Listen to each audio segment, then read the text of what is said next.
Thank you for clicking onto this link, child of God. My name is Paul Williams of kingdom-time-ministries.org. I need 5 minutes of your time in exchange for 5 minutes of kingdom wisdom to help you navigate through life more effectively. 5 minutes of your time, that's it. So we've been looking at a subject matter called Understanding the Kingdom, and today we are in Luke 19. Luke 19, and we're going to read from the verse 12, and we're going to see what's going on in this. See if we can glean something, help you understand kingdom life. Jesus said, a certain nobleman went into a far country to receive for himself a kingdom and to return. And he called his 10 servants and delivered them 10 pounds.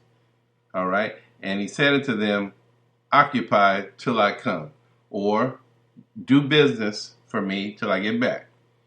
Take this money and make it work. But his citizens hated him and sent a message after him, saying, we will not have this king reign over us.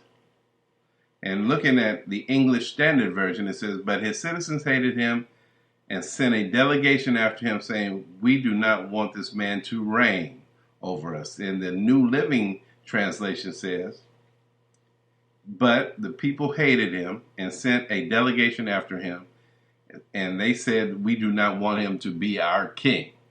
Okay? So now let's pick up. And it came to pass when they returned, having received the kingdom, then he commanded these 10 servants and called them, to whom he had given the money. So we know that the talents is money. And he said, he wanted to know how much every man had gained by trading. The first came and said, Lord, your pound has gained 10 pounds. And he said unto him, well done, thou good servant, because you have been faithful over a little, we will give you authority over 10 cities. Okay, he said, have authority. Now we know we're going to jump down to verse 21. Or verse 20. And another came saying, Lord, here is your pound. I have kept it and laid it in a napkin. For I feared you, because you were an austere man, and you take up where you haven't laid down, and you reap where you haven't sown.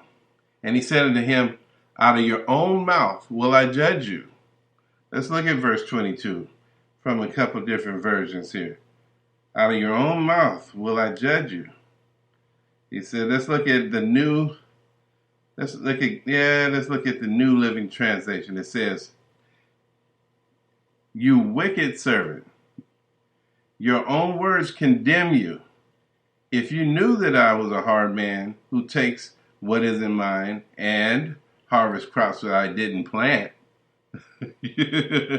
why didn't you then put my money in the bank that I can get it back with usury or interest? And so he said, take from him the pound and give it to him that has 10 pounds. And they said unto him, oh, Lord, he already got 10 pounds. Verse 26, for I say unto you that unto everyone that has, more will be given. And from him that hath not, even that which he hath, from him will be taken away. Let's look at verse 26 again. Right quick. And the New International Version. And he replied, I tell you that everyone who has, more will be given. But as for the one who has nothing, even what they have will be taken away. Listen to the king. He's saying, I'm not coming here to start a religion. I'm coming to expand my territory. I want you to help me do that.